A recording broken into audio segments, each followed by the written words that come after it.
না না আমি কোনটাই বলো, বিষ্ণুপুরম মন্ত্র বলো। বলো তোমার সেই ফোনটা কই? বিষ্ণুপুরম মন্ত্রটা বলো, তারপরে বলবো না। বলো। না না বাবা বাবা, আমরা কোথায় এসেছি এখন? ঘেরের ধারে। ঘেরের ধারে? এটা কাদের ঘের? ওই ওই ওই ঘরে যে লোকগুলা থাকে তাদের ঘের। এই ঘেরটা তোমার ভালো লাগে? ভালো লাগে। এখানে ঘুরতে আসলে তোমার ভালো লাগে? হুম। বাতাস লাগে? বাতাস লাগে। সুন্দর লাগে? হুম। তুমি কি এখানে মাঝে মাঝে ঘুরতে আসতে চাও? ঘুরতে তাই, কিন্তু কদিন তুমি বারো আসো না কেন?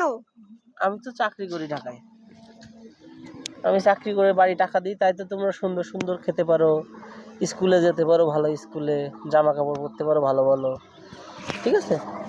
ও বাবা বলো। এই ঘরটা, এই ঘেরটা, এখানে ঘের, ওই মেলা দূর ওই ঘাস দেখো, ওই ঘাসটা কাদের? বাবা আজান দিচ্ছে, চলো। আজান দিচ্ছে। কোথায় যাবে? বাড়ি? এখানে একটা চেয়ার দেখবা?